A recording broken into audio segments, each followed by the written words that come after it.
Good morning everybody. Now today we will go to discuss about what are the structure of C programming. What are the basic structure of C programming, and at first thing, please subscribe this channel Electro4U, and website of this channel is electro4u.in. So please subscribe this channel Electro4U for coming videos, for the coming updates you will get easily. So now we have to discuss about what is the basic structure of C programming. Basic structure of C programming. Basic structure of C programming. C programming. Basic structure of C programming. तो सबसे पहली बात क्या है कि सी programming में हमारा basic structure क्या है, तो सबसे ऊपर जो होता है वो मेरा हेडर फाइल होता है। सबसे ऊपर जो होता है वो header file,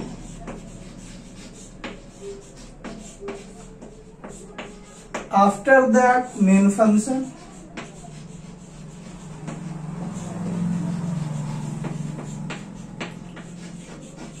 and after it user declared and user defined function। जितना भी हम लोग जो भी फंक्शन हम लोग अपने मन से क्रिएट करेंगे जरूरत के हिसाब से, वो सबसे नीचे, वो कहीं भी लिख सकते हैं फंक्शन, ऊपर भी नीचे भी कहीं भी लिख सकते हैं, बट ये एक सिनेरियो जिसको हम लोग फॉलो करेंगे। User declared and defined function, जो यूजर डिक्लेयर करेगा और डिफाइन करेगा वो फंक्शन बॉटम में हम लोग लिख सकते हैं। तो ये बेसिक स्ट्रक्चर है और इसको हम लोग फॉलो करेंगे। तो अब हम लोग देखेंगे कि अगर बेसिक स्ट्रक्चर अगर बना है तो हम लोग शुरू में क्या लिखते हैं, hatch include stdio.h, hatch include conio.h। ये दोनों जो हेडर फाइल्स हैं इसको हम लोग ऐसे भी लिख सकते हैं, हैश इंक्लूड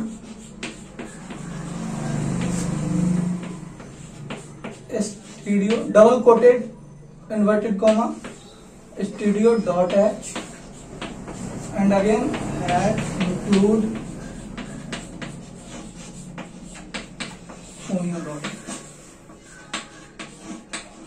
सर अब नेक्स्ट क्वेश्चन होगा कि इस दोनों में अंतर क्या है। इस stdio.h में, एंगल ब्रैकेट वाले stdio.h में और डबल इन्वर्टेड कॉमा वाले stdio.h में अंतर क्या है। तो इस चीज को हम लोग बहुत अच्छे तरह से डिस्कस करेंगे नेक्स्ट वीडियो में, इस दोनों चीजों में अंतर क्या है। सबसे पहले हम अभी देख लेते हैं कि फॉर्मेट क्या है। तो stdio.h क्या है, इसके बाद हम लोग यहाँ पे लिखेंगे void main, void main, ये हमारा मेन फंक्शन है।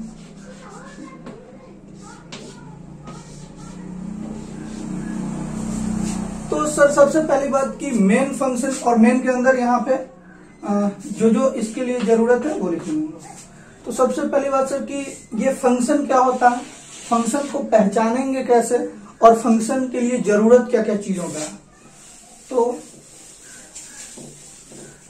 फंक्शन क्या होता है कि जिस सिंटेक्स के आगे छोटा कोष्ठक, small bracket open and close हो, वो डिनोट करता है कि it is a function, it is symbol of function, it is symbol of function.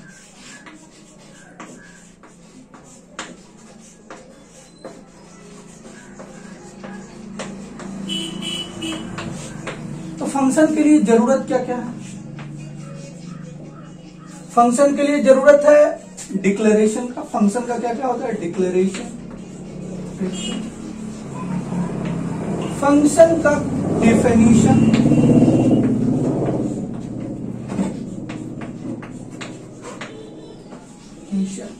And third is function calling.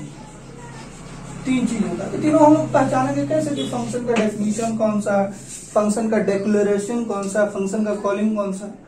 तो जैसे हम लोग कोई फंक्शन लिखे तो हम लोग किसी जैसे पाव फंक्शन लिखे, यूजर डिफाइंड फंक्शन हम लोग पाव लिख सकते, या फिर हम लोगों ने कोई अपना मन से एक फंक्शन बनाया, जैसे सत्यम नाम का एक फंक्शन बनाया सत्यम, तो उसका जो प्रोटोटाइप होगा, प्रोटोटाइप जैसे उसका डेटा टाइप क्या है सत्यम का, तो मान लीजिए कि इसका डेटा टाइप अगर कोई कुछ रिटर्न नहीं कर रहा है तो इसका डेटा टाइप वॉइड सत्यम, और इसके अंदर में इसका डेटा टाइप जो आर्गुमेंट लिए हैं वो इंटीजर है या फ्लोट है। तो ये बताना कि हमारा फंक्शन के अंदर क्या क्या चीज है और मेरा फंक्शन दिखेगा कैसे प्रोग्राम में, वो होता है फंक्शन का डिक्लेरेशन। तो फंक्शन का डिक्लेरेशन होता है, और ये किसी भी फंक्शन का prototype of any function is declaration of that function. Prototype of any function is declaration of that function।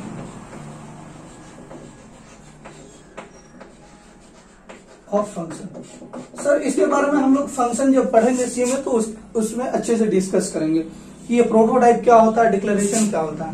अभी बात करते हैं कि डेफिनेशन कैसे पहचानेंगे कि ये फंक्शन का डेफिनेशन है।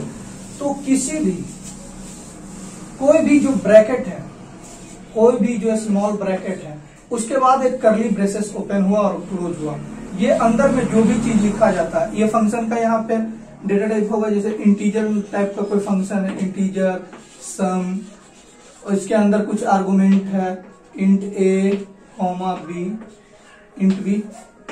तो इस टाइप का अगर कोई फंक्शन है, और जब भी फंक्शन के सिंबल के बाद कोई करली ब्रेसेस ओपन हो और क्लोज हो, तो हम समझ जाएंगे कि ये फंक्शन का डेफिनेशन है, इसके अंदर फंक्शन डिफाइन किया गया, ये डेफिनेशन है।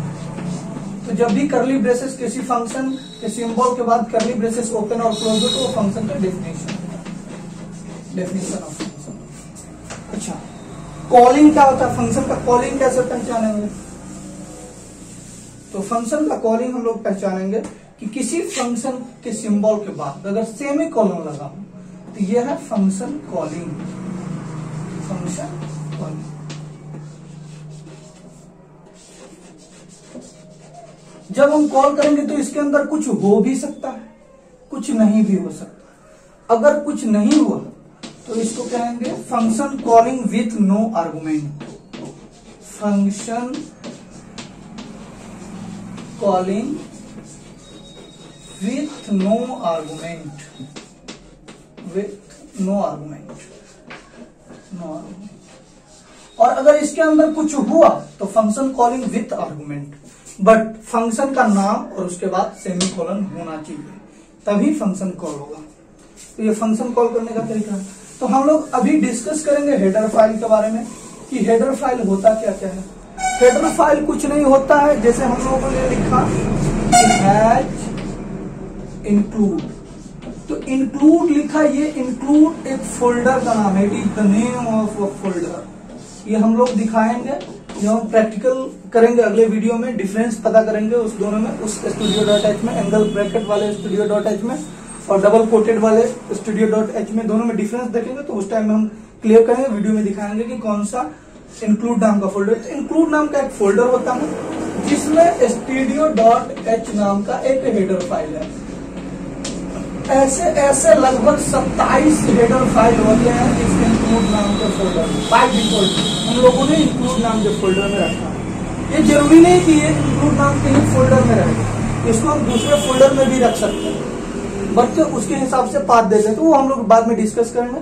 तो ये क्या है इंक्लूड, जो है इंक्लूड एक फोल्डर है जिसमें studio.h नाम का एक हेडर फाइल रखा हुआ है। इस हेडर फाइल के और ऐसे इंक्लूड नाम के फोल्डर में ऐसे लगभग 27 हेडर फाइल्स होंगे, और इस हेडर फाइल में बहुत सारे फंक्शन को बहुत सारे फंक्शन को डिक्लेयर, डिफाइन और डिफाइन किया गया। Function many more function are declared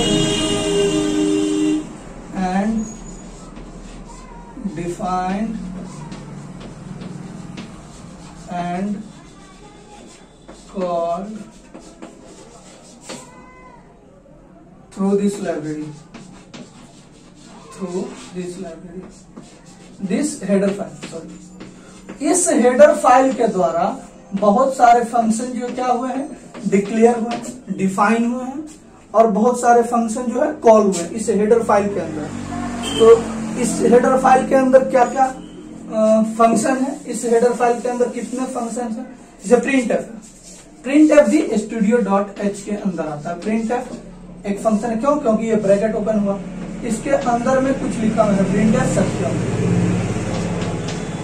तो ये फंक्शन कॉलिंग है क्योंकि सेमीकोलन लगा हुआ है, विथ आर्गुमेंट है, क्यों, क्योंकि ब्रैकेट में कुछ खाली नहीं है, इसके अंदर कुछ है, तो कुछ चीज के साथ ये कॉल हुआ है, इसलिए इसको विथ आर्गुमेंट टाइप का फंक्शन है प्रिंट एफ, जो कि कॉल हुआ है।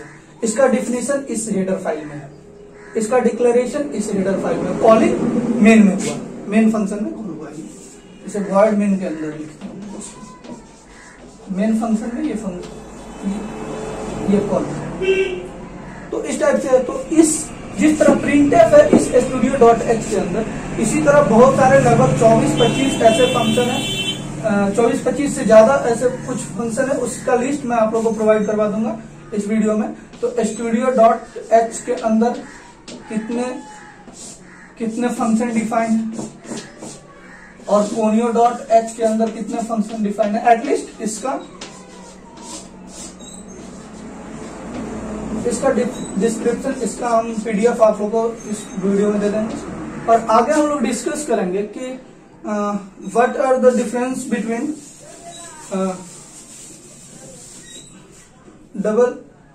What are the difference between angle bracket studio.h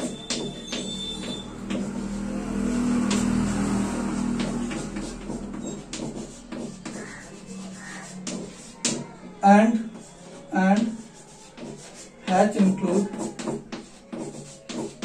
इस दोनों में डिफरेंस क्या है हम लोग बहुत अच्छे से नेक्स्ट वीडियो में जानेंगे। Thank you, thanks lot.